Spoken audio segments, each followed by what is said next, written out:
तो अब वो जो है ये इमिग्रेशन के खिलाफ हो रहे हैं और नए इमिग्रेंट्स पर जराइम, जितने भी क्राइम बढ़ रहे हैं, बेरोजगारी और कल्चर तब्दीली का भी इल्जाम लगाया जा रहा है।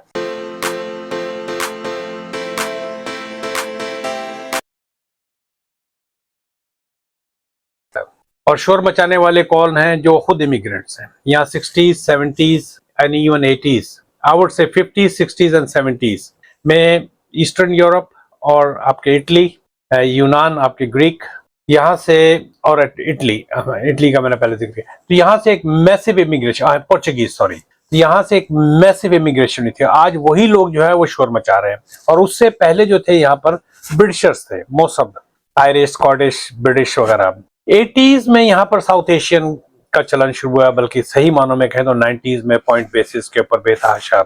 मुझे याद है जब मैं ब्रैम्पटन में मूव हुआ था तो वहां पर मैं 96, 98 में फिजिकली मैं ब्रैम्पटन में मैंने अपनी फिश एंड चिप्स की दुकान खोली थी, क्योंकि मैं वहां भी रेस्टोरेंट्स का काम करता था, फिर यहाँ आके भी रेस्टोरेंट्स में। तो मोस्टली जो हमारे कस्टमर्स थे वो या तो वो न्यूफाउंडलैंड, लेब्राडोर या ब्रिटिशर्स थे, और बेतहाशा फिश एंड चिप्स के स्टोर थे। अब तो फिश एंड चिप्स के स्टोर ब्रैम्पटन में गायब ही हो चुके हैं, शायद कोई एक आध टावा हो तो बड़ी, otherwise there is no fish and chips store. But anyhow, come to the topic. तो इनका कहने का मकसद ये है कि ये लोकल लोग थे, ये पुराने जो गोरे थे, मैं साफ लफ्जों में कहता हूँ गोरे, व्हाइट, तो अब वो जो है ये इमिग्रेशन के खिलाफ हो रहे हैं और नए इमिग्रेंट्स पर जराइम, जितने भी क्राइम बढ़ रहे हैं, बेरोजगारी और कल्चर तब्दीली का भी इल्जाम लगाया जा रहा है कि ये हमारा जो पूरा जो वो सिस्टम है वो पूरे का पूरा चेंज है। तो मैं थोड़ी सी जो है ना कैनेडियन जो लोग हैं, मैं उनकी राय जो है उसको मैंने बिल्कुल सम अप किया है, उसके बारे में मैं आपको थोड़ा सा बताता हूँ। कनाडा में 2025 के दौरान इमिग्रेशन एक मसला बनता जा रहा है, जहाँ एक तरफ हुकूमत नए लोगों को खुशामदीद कहती है, वहीं दूसरी तरफ आम कैनेडियन शहरी से बात मुराद सिर्फ एग्जैक्टली आई वुड से गोरा लोग बढ़ती हुई इमिग्रेशन पर सवाल उठा रहे हैं। उसकी वजूहात हैं, कुछ वजूहात हैं, मैं और उनका कहना भी कुछ हद तक सही है। उनके मुताबिक कुछ रिपोर्ट्स के मुताबिक जितने भी आजकल जो इमिग्रेंट्स आए हैं उनकी वजह से सर्टन एरियाज में बहुत ज्यादा क्राइम्स का वो इलाके जो है ना गढ़ बन चुके हैं, और जो लोग वहां रह रहे थे पुराना, अव्वल तो वो वहां से मूव हो चुके हैं। मैं इसकी मिसाल दो बिल्कुल करंट आई वुड से, एक ब्रैम्पटन है और एक सरी BC है। ब्रैम्पटन इन अंटारियो एंड सरी BC इनको मैं पर्सनली जानता हूँ। जहाँ ब्रैम्पटन में तो खैर हमारे से यहाँ से ऐसे ही है, जिस मुश्किल से 15 मिनट की ड्राइव के पर है मिसागा से। सरी BC मेरे साल में एक आध ट्रिप तो मस्ट है, नहीं तो साल में 2 ट्रिप भी लगे हैं। तो जो लोग वहां रह रहे थे, अव्वल तो वो मूव हो चुके हैं, और अगर वो रह रहे हैं तो वो कहते हैं हम इस शहर के अंदर ही महफूज नहीं है। और अगर सही मानों में देखा जाए तो वो हाईलाइट भी किया जाता। क्राइम्स हैं अपनी जगह पे, गाड़ियों का चोरी होना और अगवा बरए तावान वगैरह टाइप की धमकियां देना, और आर्सन के केसेस का होना, हिट एंड रन के केसेस, और ड्राइवे से गाड़ी गायब हो गई, डकैतियां, ओपन डकैतियां। और मीडिया इसको हाईलाइट इस अंदाज से करता है कि इससे पहले अभी कनाडा की तारीख में सोने की सबसे बड़ी चोरी हुई थी। एयर कनाडा की फ्लाइट आई थी और उसके अंदर मेजॉरिटी जो थे हमारे साउथ एशियन लोग थे। 2 वीक पहले की बात है, न्यूज़ के अंदर था, मेरे दोस्त हैं वो जानने वाले, उनकी मुझे कॉल आई कि यार अफसोस ये है कि उसमें 16 के 16 लड़के जो है वो गाड़ी चोरियों के थे, उसमें 2 माइनर थे और 14 एडल्ट थे, वो सारे के सारे पाकिस्तानी थे। तो हाईलाइट तो हुए हैं हम इसकी वजह से। अगर ये देखा जाए तो टू सम एक्सटेंट क्राइम पहले भी बहुत ज्यादा होते थे, लेकिन अब मीडिया हाइप, क्योंकि मीडिया अब ज्यादा हो गया है तो इसकी हाइप ज्यादा मिलती है, और उसकी वजह से क्या है कि आवाम की जो परसेप्शन है वो बहुत तेजी से चेंज हो रही है।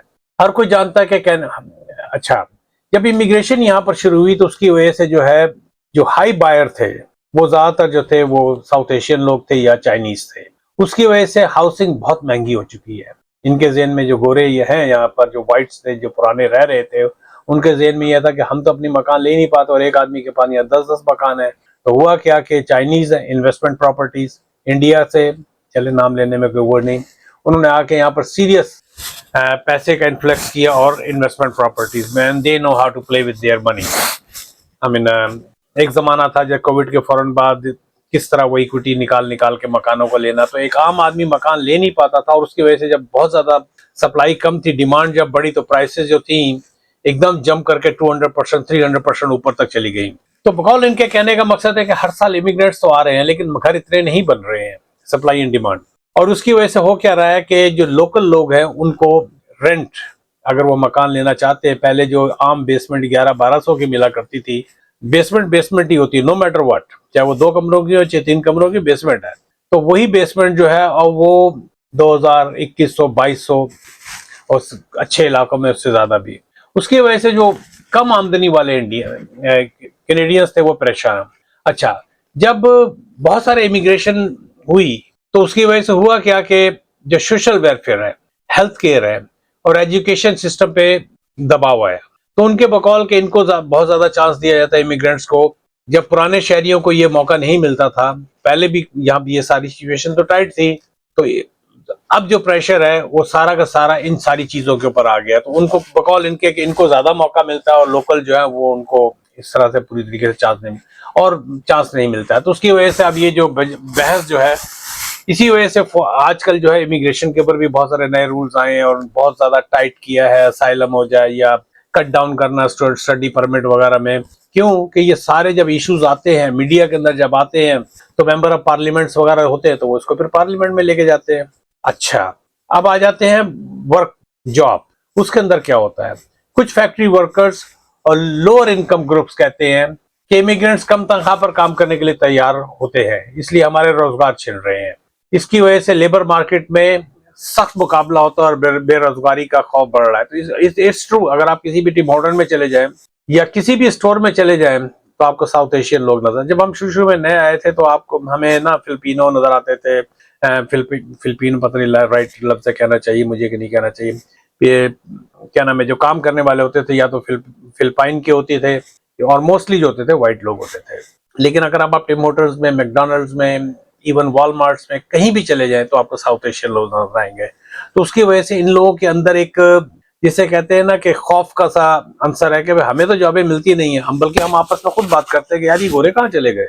पहले इन तमाम स्टोरों में, या वॉलमार्ट हो जाए या टिम हॉर्टन हो जाए, तो पीछे कोई ना कोई बड़ी भी गोरी होती थी या गोरे ही होते थे 90% ऑफ द टाइम। अब 90% ऑफ द टाइम जो है तो उनका ये कंसर्न मेरे हिसाब से जायज है, मेरे हिसाब से जायज है। और उसके ऊपर फिर मीम्स भी बनती हैं क्योंकि अक्सर लैंग्वेज के इश्यूज भी आ जाते हैं, फिर हाइजीन।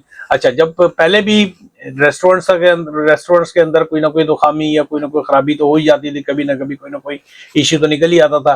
अब इसको फिर वो हाईलाइट करते हैं, छोटी छोटी चीजों को उठा के मीडिया में डालते हैं, मीम्स बनाते हैं। तो इसके साथ साथ जो है ना, यहाँ पर अब कनाडा को वैसे तो मल्टीकल्चरल कहा जाता था, शुरू से ये लैंड ऑफ इमिग्रेंट्स ही रहा है, लेकिन एक वन साइडेड था। लेकिन अब लोग ये समझते हैं कि इमिग्रेशन से जो कैनेडियन वैल्यूज थी और जो इनकी फ्रीडम ऑफ स्पीच का था, जो सेकुलरिज्म थी और इनकी जो औरतों की जो राइट्स वगैरह होते थे वो मुतासिर हो रहे हैं। हालांकि मैं नहीं समझता कि इससे कोई इनको इमिग्रेशन से इसके ऊपर, हाँ कल्चर मोज़ैक थोड़ा सा चेंज हुआ है। अगर आप नियाग्रा फॉल्स में चले जाएं या आप कोई भी फेस्टिवल वगैरह या आप दंदास और यंग वगैरह के एरिया में चले जाएं तो समटाइम यू फील लाइक कि यार हम कहाँ पर आ गए हैं। उसमें टामा टामा को एक आधी गोरा नजर आता है, बाकी तो हम ही हम हैं।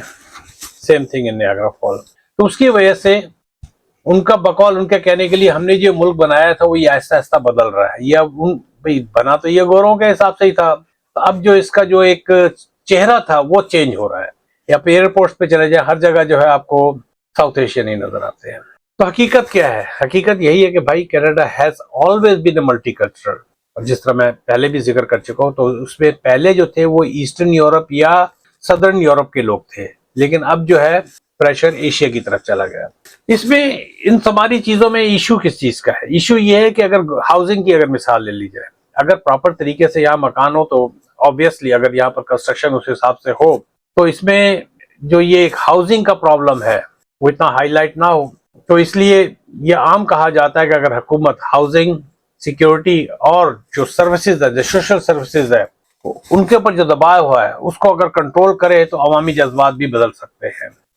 तो इस सिलसिले में मैं यही कह सकता हूँ, क्योंकि इमिग्रेशन जो है इस मुल्क अभी भी जो गवर्नमेंट के जो स्टैटिस्टिक्स आई हैं बिजनेसेस की तरफ से, यहाँ पर अभी भी उनको लोग चाहिए, काम करने वाले चाहिए।